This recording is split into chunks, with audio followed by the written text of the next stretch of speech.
इस कार्यक्रम के पुण्यार्जक हैं श्री जे.के. जैन, डॉक्टर करेश, अलीशा, पुनीत, निधि, विहान, युवान, आहान एवं समस्त पाटनी परिवार, काला डेरा वाले, जयपुर एवं लंदन। 152-153 नेमी सागर कॉलोनी, वैशाली नगर, जयपुर, राजस्थान। जय श्री ओम नमः सिद्धेभ्यः। जय श्री ओम नमः सिद्धेभ्यः। जय श्री ओम नमः सिद्धेभ्यः। सर्वमंगल मांगल्यं सर्वकल्याणकारकं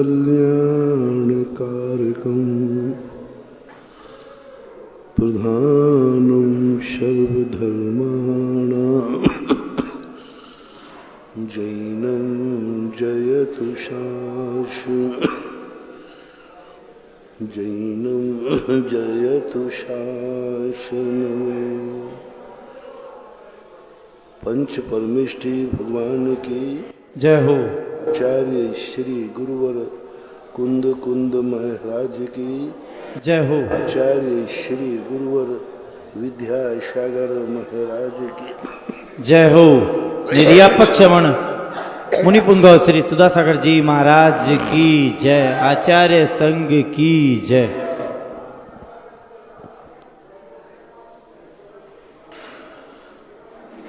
कुछ ऐसी परिणति है दुनिया की कि वह अपना अस्तित्व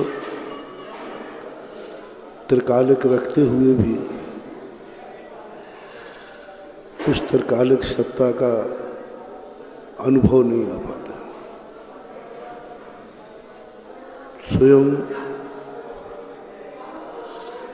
जीव कल भी था, आज भी है और कल भी रहेगा, लेकिन स्वयं की भी अनुभूति नहीं हो रही है कि मैं कल था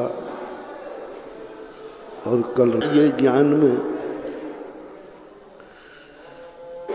सारे जगत को जानने की शक्ति है, फिर भी वह जिसका यह है उस जीवदीप की त्रिकालिक सत्ता को इस जीवात्मा को अनुभव नहीं करा पाता। क्योंकि इसलिए ज्ञान जीव का लक्षण होते हुए भी उस लक्षण वाले ज्ञान से हमारा कल्याण होने वाला नहीं। जीव ज्ञान में ही है, ज्ञान उसके पास है, लेकिन फिर भी जीव उस आनंद को प्राप्त नहीं हो पा रहा है जिस आनंद की चर्चा भगवान करते, शास्त्र करते। जब आत्मा के अनंत चतुष्टय की चर्चा शास्त्रों में सुनते हैं, पढ़ते हैं, तो मन ललच जाता है कि मैं इतना ज्ञान आनंद घन स्वरूपी हूँ, फिर भी भिखारी बना हुआ। पर से आनंद आना नहीं, स्वयं का आनंद आ नहीं रहा। पर से कभी आनंद मिलता नहीं। हम चाहें कि पर द्रव्य से हमें कोई त्रिकालिक सुख मिल जाएगा, तो ये हमारा भ्रम है, मृग मरीच का है। सुख तो हमारे अंदर भरा पड़ा है, लेकिन वो है तो कौन बताए, कौन जाने, कैसे अनुभव में है। इस अनुभव को लाने के लिए ही जैनाचार्यों ने ज्ञान के अलावा एक नई पर्याय की उत्पत्ति की। ज्ञान सदा क्षयोप समरूप है, ज्ञान समा जाननहारा है। ज्ञान में सदा जानने की क्रिया चलती रहती है। जैनाचार्यों की सबसे बड़ी खोज कि ज्ञान के अलावा एक और ज्ञान दिया जिसका नाम सम्यक ज्ञान है। ज्ञान तो हमारे पास है लेकिन वह सम्यक नहीं है। ज्ञान तो हमारा लक्षण है, स्वरूप है, लेकिन मैं उस ज्ञान में मेरी आत्मा के सुख झलक जाए, अनुभूति में आ जाए, वह परिणति हमारे लिए ज्ञान में नहीं आएगी। ज्ञान में आत्मा के सुख को जानने की शक्ति है लेकिन वो जान नहीं पा रहा। इसलिए जब तक हमारा ज्ञान सम्यक उपाधि से विभूषित नहीं होगा तब तक हम सब कुछ के मालिक होकर के भी भिखारी बने रहेंगे। सब कुछ हमारे पास है। ऐसे लोग भी कुछ होते हैं जिनके पास, जिनकी बसियत में करोड़ों अरबों रुपया है, उसी हवेली के सामने भीख मांग रहे हैं जो हवेली उनके नाम है, जो उनके नाम से आज भी है, लेकिन वहीं पर वो बैठ करके प्रतिदिन भीख मांगता है। उसको ये ज्ञान नहीं है कि जो हवेली है यह तो मेरी है, क्योंकि परद्रव्य ने उसको उस अवस्था में अनाथ बना दिया जिस अवस्था में हमें ये ज्ञान होना था कि मेरे पिता की, मेरे कुटुंब की बसियत क्या है। उस अवस्था में वह व्यक्ति अनाथ बन जाता है। लोग कब्जा कर लेते हैं और स्वयं को अनाथता की अनुभूति होकर दरिद्र बन जाता है। अपन लोग भी उस अवस्था में हम ज्ञान नहीं कर पाए जब हमारे सामने सर्वज्ञ भगवान थे, केवल ज्ञानी थे। वो बता रहे थे कि हे भवजीव, मैं तुझे तेरा वैभव बताता हूं, तुझे वैभव बताता हूं, मैं तेरा, मैं तुझे कुछ देने वाला नहीं हूं, लेकिन तेरा वैभव क्या है ये मैं तुम्हें बताता हूं। लेकिन हमने सुना ही नहीं, सुनने में आया नहीं, सुनने की हमने उनकी खबर ही नहीं की। वो कहते कहते चले गए, समझाते समझाते चले गए कि तुम अपने वैभव को समझ लो, अन्यथा ये संसार तुम्हें बहुत दुखी कर देगा। तुम संपत्ति के मालिक होकर के भी दुख उठाना पड़ेगा। और उसी भूल का परिणाम है कि अपन लोग पंचम काल में जन्म लिया। यदि थोड़ी सी भगवान की बात सुन लेते और यदि इतना ज्ञान कर लेते कि हमारा वैभव कितना है, हमें पर के वैभव की जरूरत ही नहीं है, स्वयं इतना, लेकिन हमें खबर ही नहीं रखे। और उसका दंड हमें इस पंचम काल में जन्म लेना, ये हमारी खुद की भूल है। अब इस खुद की भूल को सुधारने के लिए कम से कम एक जन्म तो लगेगा, और एक जन्म भर में भी अभी भी हम यदि अपने ज्ञान को सम्यक ज्ञान बना लें, सम्यक दर्शन के पहले भी ज्ञान होता है, लेकिन वह ज्ञान सम्यक ना होकर के सम्यक को जानने की रुचि रखता है। सत्य होना अलग चीज है और सत्य की रुचि रखना अलग चीज है। भोजन करना अलग चीज है और भूख की अनुभूति करना अलग चीज। सम्यक दृष्टि होने की सबसे बड़ी पहचान होती है क्या वो जिस दशा में है उस दशा में उसको दुख की अनुभूति हो रही है, नहीं सुख की नहीं। जो कुछ भी उससे तुम्हारे पास है, जो कुछ भी, उसमें तुम्हें दुख की अनुभूति हो रही है या सुख की। उन दुखों की चर्चा नहीं कर रहा हूं जो असाता वेदनी कर्म के उदय से आते हैं, उस दुख की चर्चा कर रहा हूं जिसमें तुम्हारा मन और इंद्रियां सुख मानती है। हमारे यहां दो कर्मों के उदय होते हैं, एक साता और असाता। असाता कर्म के उदय में दुख की अनुभूति होना कोई बड़ी चीज नहीं है और असाता कर्म के उदय में दुख में अनुभूति होना नुकसान भी नहीं है। आर्त ध्यान ही होगा, थोड़ा सा नुकसान होगा, कांटा लग गया दुख हो गया, सर्दी आ गई दुख हो गया। ये असाता कर्म का उदय है। सबसे ज्यादा खतरनाक है हमारी जिंदगी में पुण्य का उदय आया और हम खुश हो गए। बहुत विचित्र बात है। दुख के दिनों में कोई दुखी हो रहा है तो मत समझना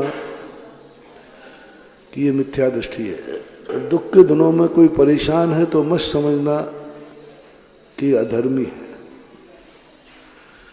दुख के उदय में कोई चीख रहा है, कराह रहा है तो मत समझना कि ये अनंत संसारी है। अच्छे अच्छे सम्यक दृष्टियों को हमने दुख के उदय में रोते हुए देखा है। छायक सम्यक दृष्टि, श्री रामचंद्र जी आदि, पांडव आदि, बहुत सारे लोग। क्योंकि दुख का उदय आएगा कष्ट की अनुभूति हो सकती है, क्योंकि यह सहनशीलता संघनन कर्म के अधीन है। इतना दुख आ गया कि सहन ही नहीं हो रहा है तो आंख से आंसू निकल गया। इतना दुख हो गया उसको सहन ही नहीं हुआ, चक्कर आ गया, रो पड़ा, कष्ट हो गया। कोई बात, कष्टों में यदि हम कष्ट की अनुभूति करेंगे तो ज्यादा नुकसान नहीं। कष्ट थोड़े दिन के लिए और बढ़ेंगे, थोड़े दिन के लिए। यदि कष्ट की अनुभूति में हम क्षमता भाव नहीं रख पाए तो अनंत संसार नहीं मिलने वाला, कष्ट बढ़ जाएगा। आज कष्ट आ गया, हम रो पड़े तो कल और रोना पड़ेगा। कष्टों में जब तक रोते जाओगे तब तब एक एक दिन बढ़ता जाएगा।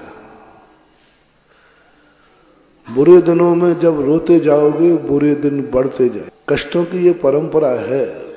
पूज्य उमा स्वामी महाराज ने तत्वार्थ सूत्र में सूत्र दिया कि दुख का जब दिन आए तो रोगे तो दुख एक दिन और बढ़ेगा। यदि उस दिन हमने सहन करके समता भाव धारण कर लिया तो शायद वो दुख जो 1 महीने के लिए आना था वो 15 दिन में भी खत्म हो सकता है, क्योंकि हमने क्षमता धारण की, हमने चिंतन किया कि हमारी भूल से ही ये दुख आया है। लेकिन ऐसा नहीं हो पाता। कहना सरल है, करना कठिन है। दूसरे को समझाना सरल है, जब भी वही कष्ट स्वयं पे आता है तो अपने आप को संभालना बहुत कठिन हो जाता है। दूसरे को हम बहुत अच्छी तरह समझा सकते हैं, समझा देते हैं। प्रवचन करना जितना सरल है उतना तदनुरूप होना बहुत कठिन हो। लेकिन फिर भी कभी कष्टों में रोना आ जाए तो घबराना नहीं, एक दिन और रोना पड़ेगा। लेकिन पुण्य के उदय में यदि हंसना आ जाए तो फिर जन्म जन्म तक वह मोक्ष मार्ग से वंचित है। हमारा संसार पाप कर्म के उदय में नहीं बढ़ता है, हमारा संसार पुण्य कर्म के उदय से बढ़ता है। पाप कर्म के उदय में कोई भी व्यक्ति नारकी मर करके पाप कर्म का उदय होता है, मर करके वो नरक से नीची पर्याय में नहीं जाता, वो संगी पंचेंद्री बनता है। लेकिन देवता जो है पुण्य के उदय में इतना हंसता है कि वो मर करके एक इंद्री बन जाता है। हमारे संसार को भटकाने का मूल कारण है हमारे पुण्य कर्म का उदय है। और पुण्य कर्म के उदय में यदि मात्र पुण्य कर्म का उदय ही नहीं, पुण्य कर्म के उदय में यदि हम हंस गए, पुण्य कर्म के उदय में हमने आनंद मना लिया तो रौद्र ध्यान हो जाता है। आर्त ध्यान पीड़ा देते हैं, रौद्र ध्यान आनंद देता है।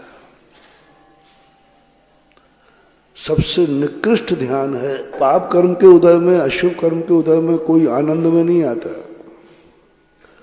पुण्य कर्म के उदय में आनंद आता है। और वो आनंद जो है, आनंद है सबसे निकृष्ट ध्यान, रौद्र ध्यान, अनंत संसार में रुलाने वाला। जब जब तुम्हारे पुण्य कर्म के उदय आए बस वहां चेतना है, वहां अंधे हो जाते हैं। अशुभ कर्म के उदय में हमें गुरु की जरूरत ही नहीं पड़ती, बिना गुरु के भी हमें भगवान याद आता है। अशुभ कर्म के उदय में हमें नमोकार मंत्र के कहने की जरूरत नहीं पड़ती, वो तो अपने आप मुंह से निकल पड़ता। गरीबों को, दुखियों को मंदिर बुलाने की जरूरत नहीं है, वो तो गेट खुलने के पहले ही मंदिर के सामने बैठे रहते हैं, बाबा जी दरवाजा खोले, क्योंकि रात भर से नींद ही नहीं आई। तो अशुभ कर्म के उदय में कोई बड़ी बात नहीं है। अशुभ कर्म के उदय में जितने देखो नारकियों को सम्यक दर्शन बहुत जल्दी होता है, क्योंकि वहां दुख, बहुत दुख है, सम्यक दर्शन बहुत जल्दी होता है। सबसे लेट सम्यक दर्शन होता है देवों को, क्योंकि वहां सुख है। तो हमें इस भूमिका में समझना है कि हमारा पुण्य का उदय है कि नहीं। पहले तो फीलिंग करें, अपने आप को समझें, आपको अपने मन पर, जो अपना मन है, इस पर कितना नाज है, कितना गर्व है आपको कि मेरा मन बहुत अच्छा है, हमारा मन बहुत अच्छी बातें सोचता है और मन की बात आने पर मनोरंजन करता है। समझ लेना आपके बुरे दिन आने वाले हैं, क्योंकि आपका मनोरंजन कर रहा है।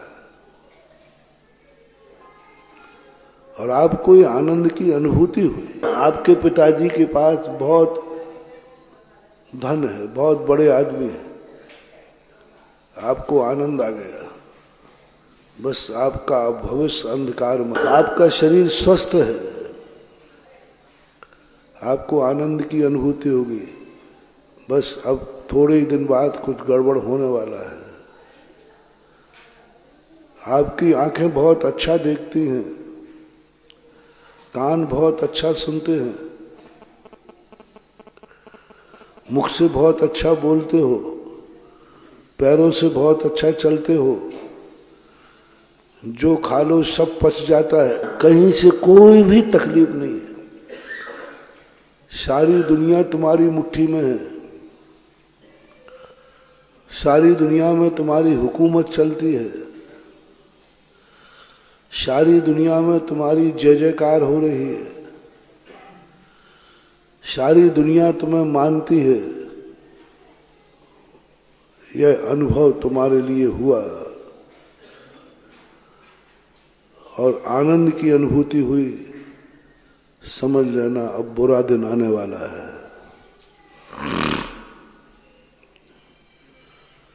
रोने के बाद अच्छा दिन आए ये कोई जरूरी नहीं है, हंसने के बाद बुरा दिन जरूर आता है। आपने देखा होगा एक माता अपने बच्चे को यदि कोई हंसाता है तो उसे मना करती है, हंसाओ मत। अरे भाई हंसा ही तो रहा हूं, कोई रुला थोड़ी रहा हो, मत रुलाओ, मत हंसाओ उसको। क्योंकि ये नीति है कि बच्चा जितना हंसता है बाद में उतना, सहमति है आपकी माता? ये आप लोगों के बीच में प्रचलन है कि मैं ही कह रहा हूं? प्रचलन है बस। तो जैसे बच्चे की माँ बेटे को कहती है मत हंसाओ उतना ही रोएगा, ऐसा ही जिनवाणी माँ कहती है तुम पुण्य के उदय में मत हंसो नहीं तो उतना ही रोओगे।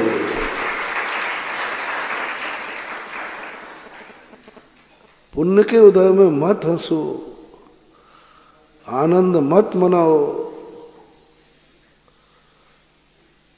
कुछ ऐसी बातों पर जितने हंसोगे उतना रोना ही पड़ेगा, क्योंकि रौद्र ध्यान एक क्षण को आनंद देता है, बाद में दुख की गर्त में पटक देता है।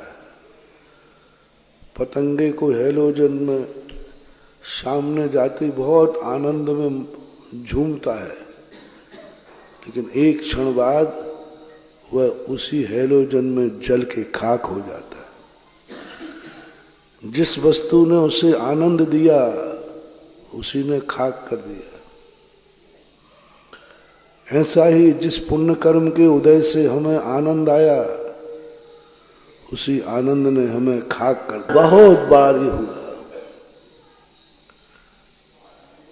हम नरक कम गए हैं, स्वर्ग ज्यादा जाते हैं। नरकों में जाने वालों की बार कम है, स्वर्ग में जाने वालों की बार ज्यादा है। नरकों में जीव कम जाते हैं, स्वर्गों में जीव ज्यादा जाते हैं। स्वर्गों में ज्यादा अभव्य भी नरक कम जाता है, स्वर्ग ज्यादा जाता है। उसका कारण है कि वो पुण्य कर्म के उदय को भोगने के लिए स्वर्ग जाना पड़ता है, लेकिन स्वर्ग से गिरने वाले जीवों की संख्या बहुत ज्यादा है। इसलिए हमारे लिए मैं जो भूमिका बना रहा हूं, क्या कभी आपको पुण्य कर्म के उदय से दुखी हुए हो? जिसको सारी दुनिया पुण्य कह रही है, क्या कभी फीलिंग हुई दुख की? ऐसा लगा ये पुण्य कर्म मुझे बर्बाद कर देगा, मेरे पिताजी इतनी संपत्ति छोड़ गए, यही संपत्ति मुझे पाप की तरफ ले जाएगी। संपत्ति है, खर्च तो करना पड़ेगा। संपत्ति है तो जोड़कर तो रखना पड़ेगी, ताला तो लगाना पड़ेगा। दो काम है संसारी वित्त। संपत्ति है तो उसको सुरक्षित करो, ताला लगाओ, एफडी बनाओ, लॉकर में रखो, बैंक में रखो, एडजस्ट करो, इन्वेस्ट करो, तो हमें इसकी रक्षा का भाव आएगा। और पाप की रक्षा का भाव आना ही महापाप है। समझना बहुत सूक्ष्म बात है। धन कमाने में इतना बड़ा पाप नहीं है।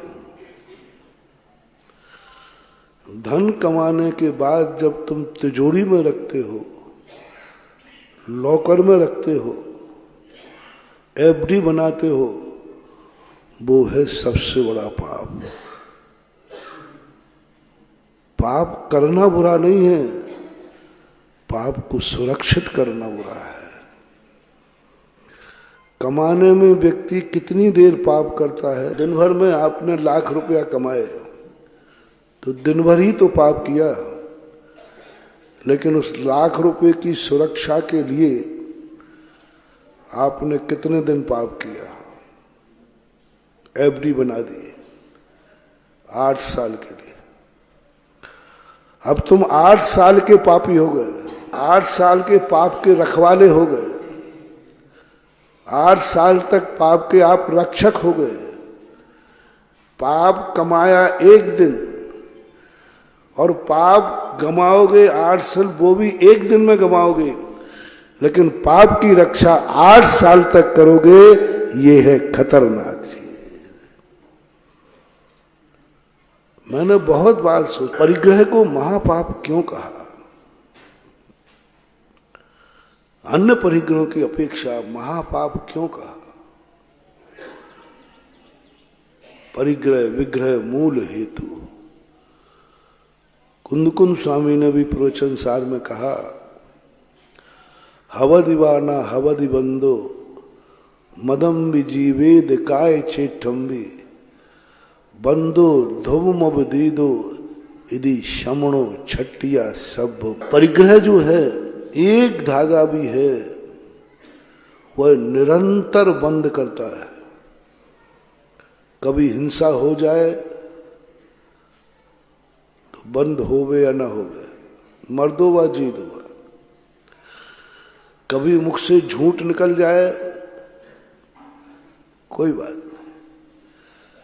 कभी कोई बिना दी हुई वस्तु भूल से उठा लेवे, कोई बात नहीं। कभी इंद्रियों के प्रति उसकी लालसा जाग जाए, कोई बात नहीं, अल्प प्रायश्चित है। लेकिन परिग्रह के प्रति लालसा जाग जाए तो उसका कोई प्रायश्चित नहीं है। उसके लिए बहुत कठिन रूप से प्रायश्चित। क्यों? क्योंकि परिग्रह हिंसा कर दी, हो गया, बात खत्म हो गई। झूठ बोल दिया, गया, बात हो गई, खत्म। लेकिन परिग्रह तो करने के समय पाप नहीं है। परिग्रह के द्वारा की हुई अर्जित वस्तु, उसका संरक्षण में पाप है। मकान बनाने में पाप नहीं है, मकान को सुरक्षित करने में ज्यादा पाप है। कपड़े सिलवाने में, खरीदने में ज्यादा पाप नहीं है। इस कपड़े को अटैची में सुरक्षित रखना। खरीदना कितने देर में होता है? घंटे भर में। लेकिन उस खरीदे हुए वस्त्र को रखने में कितना समय लगता है, कितने दिन चलता है। और बरसाती को ठंड के कपड़े और हैं, तो इस साल का बना हुआ कब तक के लिए? धो के रख दो, ड्राई करके रख दो, कब के लिए? बोलते जाओ भाई। और बीच में यदि आप मर गए तो उसी कपड़े में भूत बनोगे, क्योंकि अगली साल के लिए तुमने क्या रख दिया था और तुम चले गए। अब क्या होगा उसका? इसलिए कई गांवों में ऐसा बताते हैं, मरते समय उसको जो जो वस्तुएं प्यारी थी वो अर्थी के साथ ही विदा कर देते, कहीं लौट के घर में भूत ना बन जाए। सती प्रथा जो चली थी वो इसी की कुरीति का परिणाम था, क्योंकि लोगों को सबसे ज्यादा प्रिय स्त्री होती है, उसकी उसको चिंता होती है। तो लोगों ने कहा कि ये जीव मर गया, वैसे तो ये लौटेगा नहीं गया है, लेकिन स्त्री के नाम से लौट सकता है, क्योंकि ये सबसे ज्यादा स्त्री को चाहता है। तो लोगों ने कहा कि मरने के बाद व्यक्ति घर में स्त्री के लिए लौटेगा भूत बन करके, इसलिए ऐसा करो उसी के साथ में स्त्री को भी सती कर दो। एक इतनी सी बात के लिए चली सती प्रथा का जो रूप चला था, मात वो लौट के ना आ जाए। आज भी गांव में लोग ऐसा करते हैं, और ये अर्थी को श्रृंगारने की बात भी यही थी। जो उसके पास अच्छे कपड़े हों, सोना चांदी हो, बताते महिलाओं को श्रृंगारते हैं। इसलिए श्रृंगारते हैं कहीं मर करके वो अपने श्रृंगार प्रिय था उसको, तो कहीं भूत बन के नहीं आ जाए, इसलिए तुरंत जाकर के उसके शरीर पे बलि स्मशान घाट में जाके वापस उतार के लाते हैं। तो ये परंपराएं जो थी बहुत बड़ी, सिद्धांत से जब मैंने इन परंपराओं को गौर से देखा तो मुझे लगा कि इन परंपराओं में कोई ना कोई रहस्य है। जब ये परिग्रह की बात सोची, परिग्रह को इतना बड़ा निकृष्ट क्यों कहा? क्योंकि परिग्रह का सबसे बड़ा पाप है परिग्रह का संरक्षण करना, पाप करना और पाप को सुरक्षा करना। और परिग्रह ऐसा पाप है जिसकी सुरक्षा की जाती है, हिंसा की नहीं, झूठ की नहीं, चोरी की नहीं, कुसील की नहीं, इनकी सुरक्षा नहीं होती। तो तात्कालिक हुआ, खत्म हो गया, घटना घटी, खत्म हो गया। लेकिन परिग्रह की सुरक्षा जरूर है। कमाना महत्वपूर्ण नहीं है, कमाई हुई की सुरक्षा करना महत्वपूर्ण है। और जिस चीज की हम सुरक्षा करते हैं,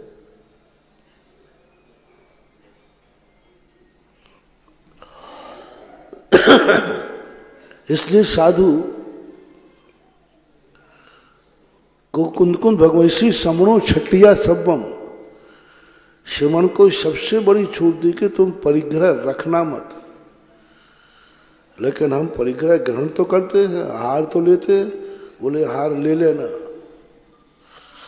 आहार लेना परिग्रह में इतना दोष नहीं है, आहार को रखना मत। रखना पाप है। सुबह बना लिया, शाम को रखना। आज बना लिया, यात्रा पे जा रहे हैं, बनाने में उतना पाप नहीं था, लेकिन अब तुमने टिफिन बनाया कल के लिए। देखना तुम लोग कहते हैं महाराज जी, आप लोग कहते हैं कि मुनि बने बिना आत्मा की अनुभूति नहीं हो सकती, मुनि बने बिना परमानंद नहीं आ सकता। कैसे आएगा? तुम पाप कर नहीं रहे हो, पाप की सुरक्षा कर रहे हो, पाप को सुरक्षित कर रहे हो। आपने भोजन बना रहे, टिफिन बना रहे हो, कब के लिए? कल के लिए। कल के लिए बने, क्योंकि यात्रा पे जा रहे थे ना। अब आपकी मूर्छा टिफिन में गई कि नहीं, कल भोजन करना है, और रास्ते में चल बसे तो वो टिफिन का क्या होगा? अब टिफिन आएगा बेटा भूत बन के खाने आएगा, क्योंकि उसने अपने मसंद की चीजें रखवाई थी। अब कल जो तुम भोजन करोगे और आज तुमने उसकी मूर्छा कर ली, आने 24 घंटे आप भोजन के संबंध में आप मूर्छित हैं, आप उसको ग्रहण करने की स्थिति बन रही है। आप रौद्र ध्यान से नहीं बच सकते। इसलिए पंचम गुण स्थान तक रौद्र ध्यान कहा। और ऐसी स्थिति में कोई भी गृहस्थ बोलो, जो मैं कह रहा हूं, इनके बिना गृहस्थी चल सकती है क्या? कल के भोजन की चिंता किए बिना क्या तुम आज जीवित रह सकते हो? वृत्ति भी है, प्रतिमाधारी है, तो भी गृहस्थ है, उसको कल की चिंता करना ही पड़ेगी। कल वहां भोजन की व्यवस्था होगी या नहीं। कल वहां कुएं का पानी मिलेगा या नहीं, चलो रख लेते। बस यही गड़बड़ झाला हो गया, चलो रख लेते हैं।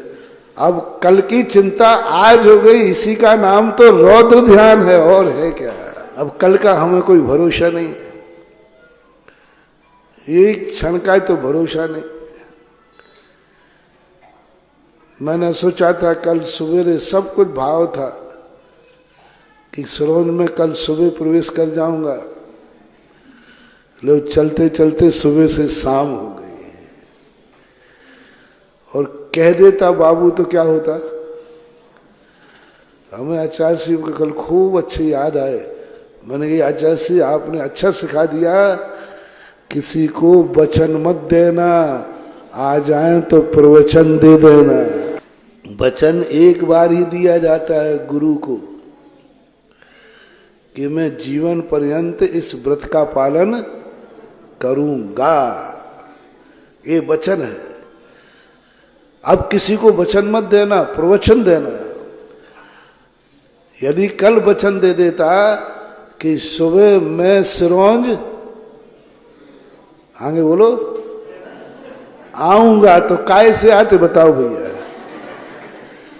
काय से आते? तुम्हारे कंधे पे बैठ के काय से? तो क्या करते बोलो, क्या करते? कुछ नहीं कर सकते। इसलिए साधु से कहा एक कदम चल रहे हो तो बस एक कदम का ही विचार करो, आगे उसको विकल्प में रखो। देखो भाई पहुंचने का भाव तो है, अब आगे क्या होता है। पहुंच जाऊंगा तो ठीक, नहीं पहुंच जाऊंगा तो ठीक। क्या करोगे? कुछ नहीं कर सकते। एक क्षण में कुछ भी हो सकता है। प्रकृति ने यह जो अनित्यता रखी, यह हमें वैराग्य दिलाती है, हमें रौद्र ध्यान से बचाती है। लेकिन क्या करें, आप गृहस्थ हैं, पंचम गुण स्थानवर्ती हैं, इसमें आप लोगों को तो ये नहीं चलेगा। आप लोगों को तो आज कर रहे हो, कल की चिंता करना ही पड़ेगी।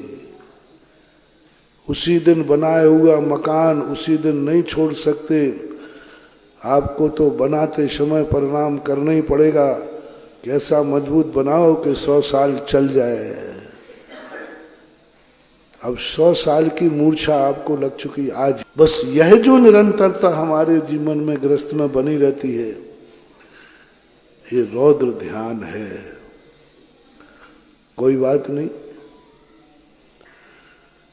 ये तो मैं भी जान रहा हूं, तुम इससे रहित नहीं हो पाओगे। मैं तुम्हें नियम नहीं दिलाऊंगा कि तुम कल की चिंता मत कर। तुम मकान को 100 साल के लिए मत बनाना, तुम 1 लाख रुपए की एफडी मत बनाना, तुम कपड़े खरीद करके कल के लिए न रखना, ऐसा मैं तुमसे मना नहीं करूंगा।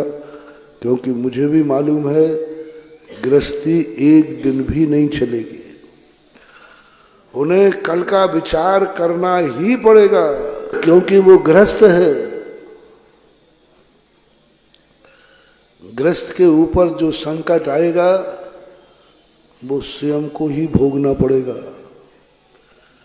गृहस्थ का सहयोग नहीं करता।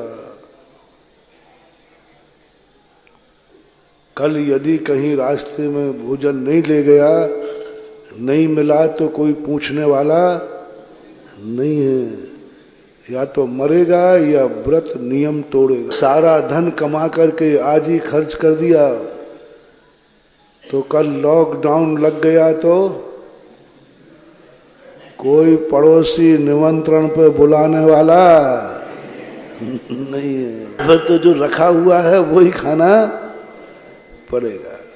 साधु को ये चिंता नहीं है, क्योंकि महावीर स्वामी ने साधु की ऐसी चर्या बनाई कि जंगल में जहां भी रुक जाएगा वहीं पर श्रावक आकर के उनकी व्यवस्था कर देगा। जहां भी रुक जाए उसको कोई फर्क पड़ने वाला नहीं। और नहीं भी करेगा तो साधु की इतनी साधना होती है कि वो हर समय समाधि लेने को तैयार रहता है। साधु की समाधि का कोई समय निश्चित नहीं है। वो 24 घंटे समाधि की तैयारी में रहता है। 24 घंटे सोते उठते बैठते चलते हुए 1 सेकंड में समाधि लेता है। कोई विकल्प नहीं, कोई कुछ सोचना नहीं, कोई विचार नहीं करना। समाधि लेना है इतनी देर लगती है जितनी खुली आंख को बंद करने में। साधु कितनी देर में समाधि ले लेगा? आंख खुली है ना अभी, आंख बंद करने में कितनी देर लगेगी? खुली आंख है ठीक है, मौका आ गया, आंख बंद कर ली, आंख बंद हो गई, साधु समाधि में चला गया। और आंख खुली है तो साधु अभी समाधि में नहीं गया। इतनी देर लगती साधु को, लेकिन तुम ऐसा नहीं कर सकते। तो तुम्हें क्या करना है? तुम्हें क्या करना है? तुम्हें मात्र जब जब तुम्हारे पुण्य कर्म का उदय होवे उस समय तुम्हें हंसना नहीं है, आनंद नहीं बनाना, बल्कि हो सके तो ये और करना कि देखो मैंने मनुष्य पर्याय पाकर के भी मुझे परिग्रह की सुरक्षा करना पड़ रही है। आलोचना आप लोगों को प्रतिक्रमण नहीं है, प्रतिक्रमण आप लोगों को नहीं है, आप लोगों के किसी आवश्यक में प्रतिक्रमण नहीं है।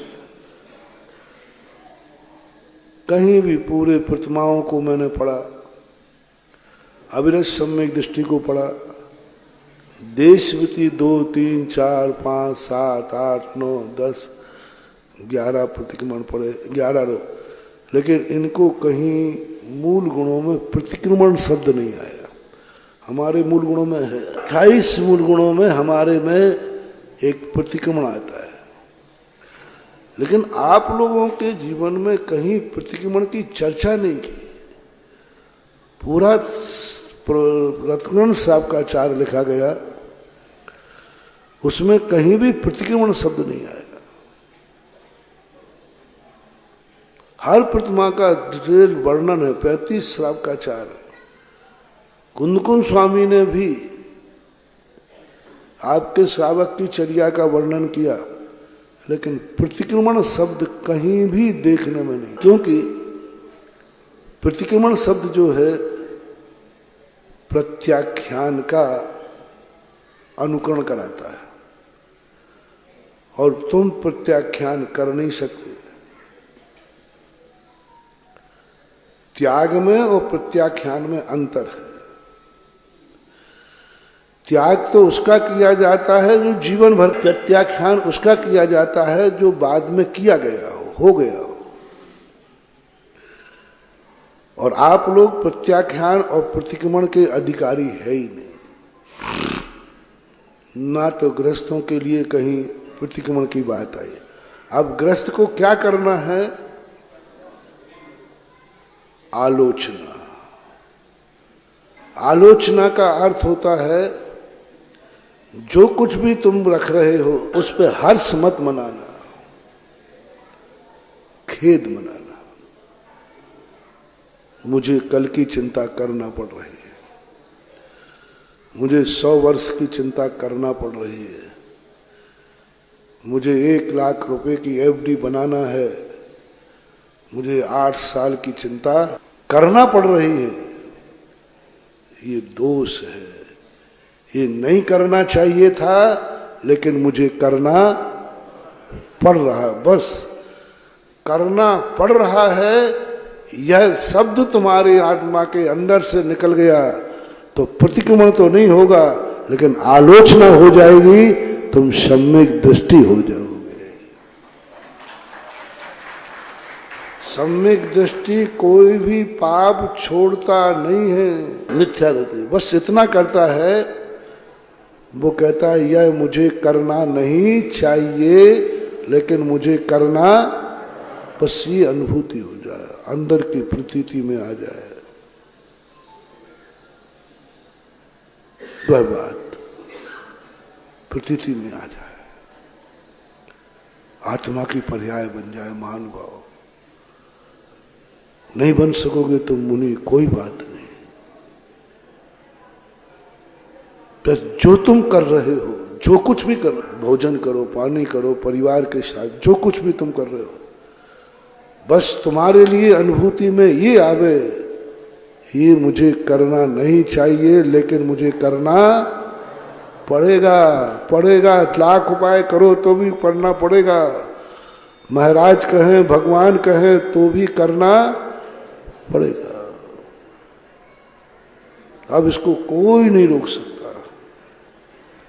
मैं भी तुम्हें बाध्य नहीं करूंगा, बस इतनी सी फीलिंग करना है पुण्य के उदय में। पाप के उदय की बात नहीं, वो तो तुम करते हो। पाप के उदय में जो तुम्हें परेशानी आई उसको तो तुम कह दो महाराज जी ये मुझे दुख नहीं आना चाहिए था लेकिन अब क्या करूं, दुख आ गया। ऐसा पुण्य के उदय में करो, ये मेरे पुण्य कर्म का उदय यहां नहीं होना चाहिए लेकिन आ गया। आ गया पुण्य का उदय, आ गया तो भोगना तो पड़ेगा, भोगना तो पड़ेगा। भोगना मत, भोगना तो पड़ेगा। भोगना मत, भोगना तो, खाना मत, खाना तो, मकान बनाना मत, बनाना तो, रुपये कमाना मत, कमाना तो पड़ेगा। कपड़े पहनना मत, पहनना तो पड़ेगा। बस कितना सरल, कितना सरल रास्ता है तुम्हारा। कपड़े पहनना मत, पहनना तो पड़ेगा। कोई लाख उपाय करो, पहनना पड़ेगा, कमाना पड़ेगा। राग द्वेष करना मत, राग द्वेष करना पड़ेगा। अब और क्या करूं? क्रोध करना मत, क्रोध बोलो ना, करना। मायाचारी करना मत, मायाचारी तुम्हें करना तो पड़ेगी बेटा, कुछ भी उपाय करो। मायाग्रस्त मायाचारी छोड़ नहीं सकता। माँ बेटे के सामने मायाचारी करती है। बेटा जब लड्डू खाने मांगता है उसको नहीं खिलाना, बाबा ले गया।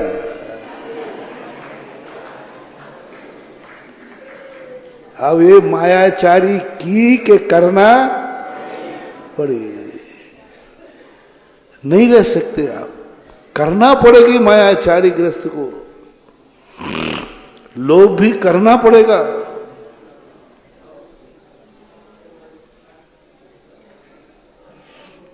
करना नहीं, मेरा वाक्य को ध्यान रखना, करना नहीं, करना पड़ेगा। पड़ेगा में इन दोनों शब्दों में क्या अंतर आ रहा है? करना और करना पड़ेगा, इन दोनों को समझो महानुभाव, अंतर समझो। कुछ अंतर है कि नहीं? मैंने कुछ भी त्याग नहीं करा है, सब कुछ कर रहे हो। करना नहीं, करना, दोनों में अंतर है कि नहीं? बस यही अंतर है सम्यक दृष्टि और मिथ्या दृष्टि में। जब तुम्हें सम्यक दर्शन की उपलब्धि हो जाए, आत्मा की पर्याय, आत्मा जब उसको छूने लग जाता है महानुभाव, तब हर संसार की क्रिया को वो करता है, करता नहीं है, करना पड़ता है। ये फीलिंग हर कार्य करते समय रहे। और यह फीलिंग यदि हमारे आत्मा का नेचर बन गया, यह आलोचना हमारे लिए संसार के दलदल में रह करके भी हमें जंग नहीं लगने देगी। इसी को कहते हैं कादे में हेम अमल, जल से भिन्न कमल। सोना कीचड़ में रहेगा लेकिन उसमें जंग नहीं लगे। मिथ्या दृष्टि और सम्यक दृष्टि दोनों एक ही कीचड़ में रहते हैं, लेकिन एक जो कीचड़ में रह करके जंग लग जाती है और एक को कीचड़ में रह करके जंग नहीं लगती। अब यदि दूसरा उपयोग, जब पुण्य का उदय आ ही गया है, पुण्य का उदय आ गया और इतना पुण्य का उदय आ गया कि उस पुण्य को त्याग नहीं पा रहे तुम। पुण्य को त्यागना बहुत कठिन होता है। पुण्य कर्म के उदय में आना आ जाए और उसके प्रति व्यक्ति उदासीन जाए, बहुत कठिन हो जाता है। सम्यक दृष्टि ने एक मार्ग निकाला कि मेरा मन बहुत अच्छा है, तो इस मन से हम बुरा नहीं विचारेंगे। विचारेंगे तो सही,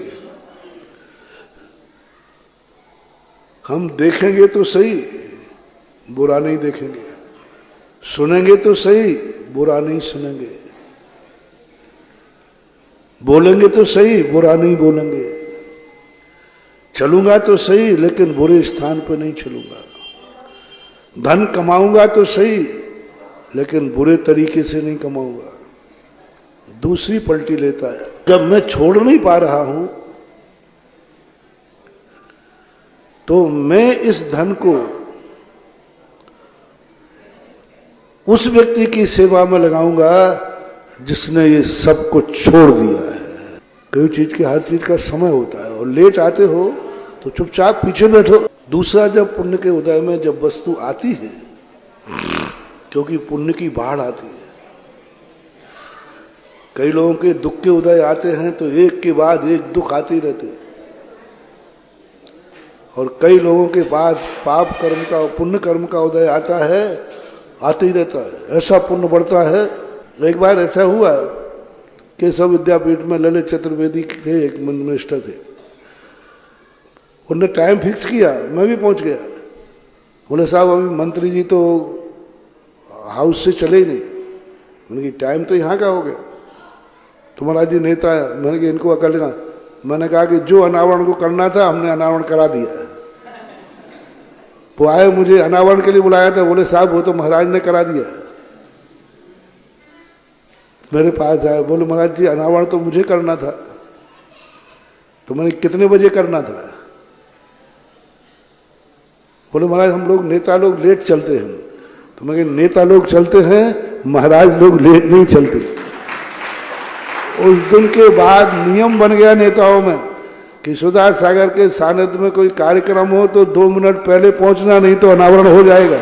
जिनोदय तीर्थ क्षेत्र में, इतने साल पुराना तीर्थ क्षेत्र है, यहाँ के लोग अभी तक एक एक जिनालय बनाते तो 24 जिनालय तो बन गए होते।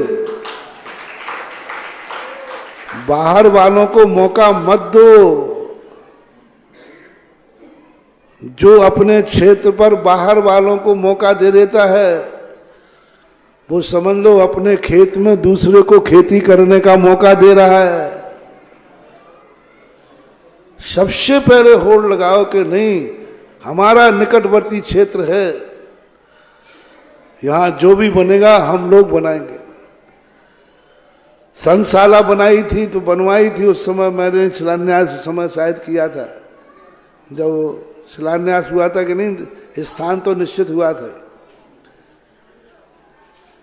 अब उसमें स्कूल चालू कर दिया। लेकिन अभी लोग यात्री रुकेंगे, कैसे रुकेंगे? जिस ढंग के तुम्हारे कमरे हैं, इस ढंग में अच्छे लोग रुकने वाले आज 7 स्टार होटल के समान धर्मशालाएं होंगी, तो क्षेत्र पर अच्छे लोग रुकेंगे जिनसे क्षेत्र का विकास है। हाँ, ऐसे घटिया मामलों में रुकने वाला नहीं है।